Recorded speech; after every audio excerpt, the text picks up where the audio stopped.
JordanTower with JT News. Make sure you smash that like button, smash that subscribe button. Okay, so Saweetie has energy for Quavo being just mentioned in the diss song back to Chris Brown. But Chris Brown basically said she's for the streets. Basically highlighted that she's a little thought. She smashed so many guys. So many. And there's nothing wrong with that. But, hey, that's where diss records usually go for. If you notice most of them, they always attack the female you're with at the time, right? And it's supposed to take away from your ego, right? And you know, Chris Brown saying he smashed Saweetie is supposed to hurt Quavo. Now, Saweetie had all this energy for Quavo, saying, oh, look, he's stealing my DMs. Da, da, da. You didn't have any energy for Chris Brown when he's coming directly for you. Like, Saweetie, stop. You can't rap.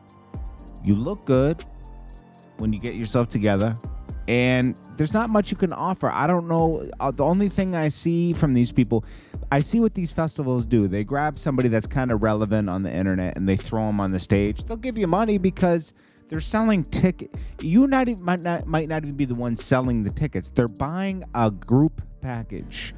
And there's 20 artists they're going to see, right? And they might only want to see 3 of those artists, but you're part of the group deal.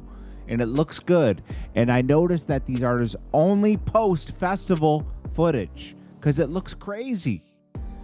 But they can't do their own shows. Very few. Weeknd can, Drake, Kendrick, J. Cole. Like, these are people that have cultivated, Chris Brown have cultivated an audience.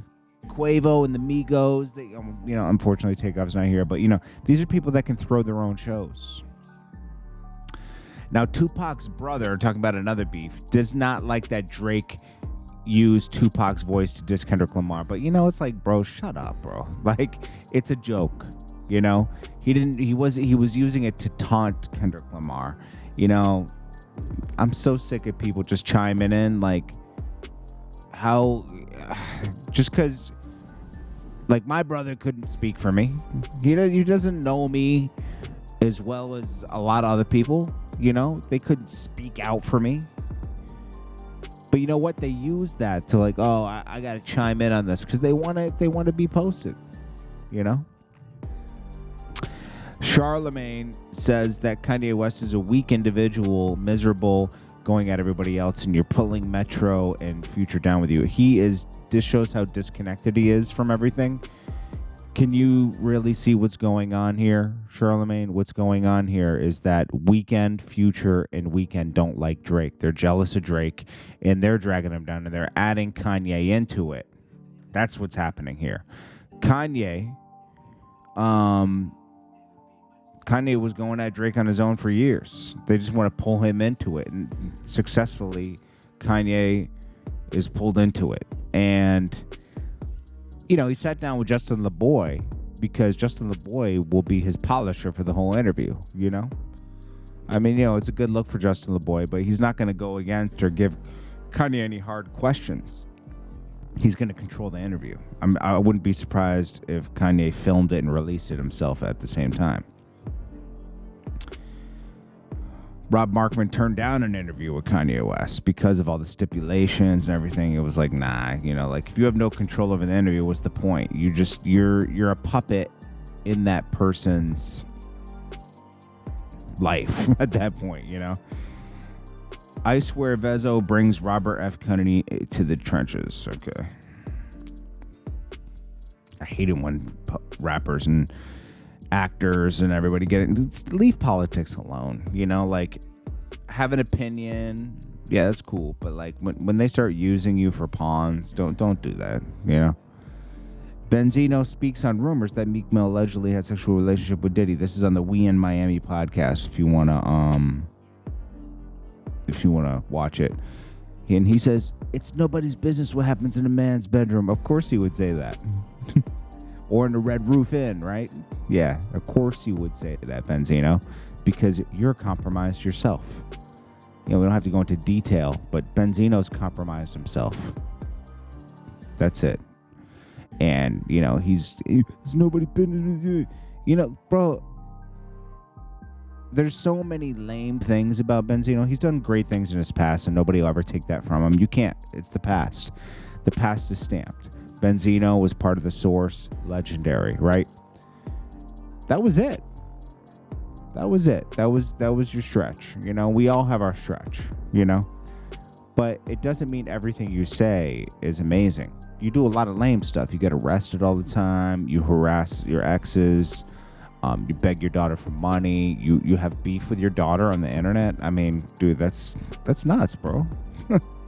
That's nuts. I just can't listen. Benzino. Everyone's known Benzino's been a lame for a long time. Oh yeah, could Benzino beat me up? Sure, he could.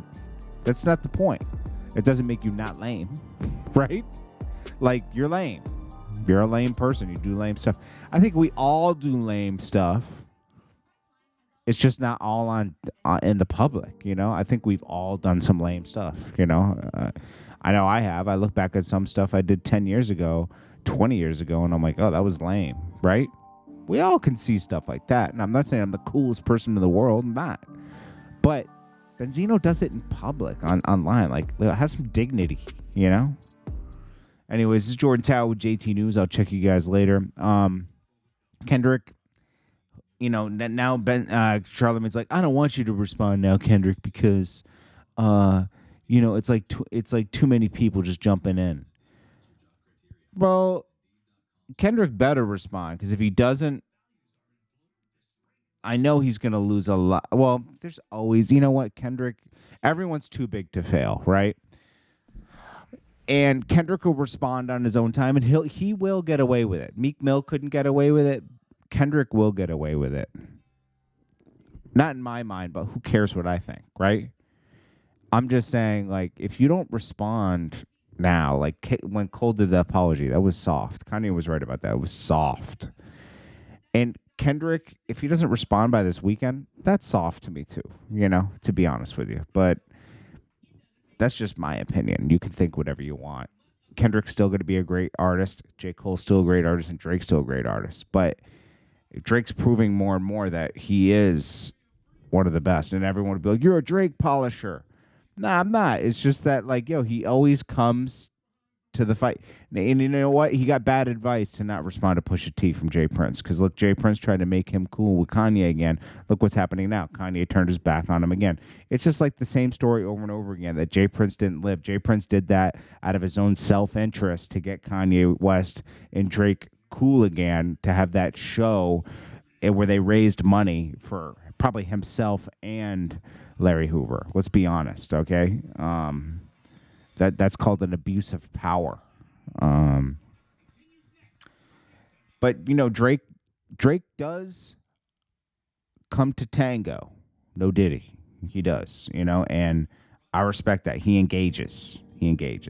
Anyways, this is Jordan Tower with JT News. I'll check you guys in the next one. Peace.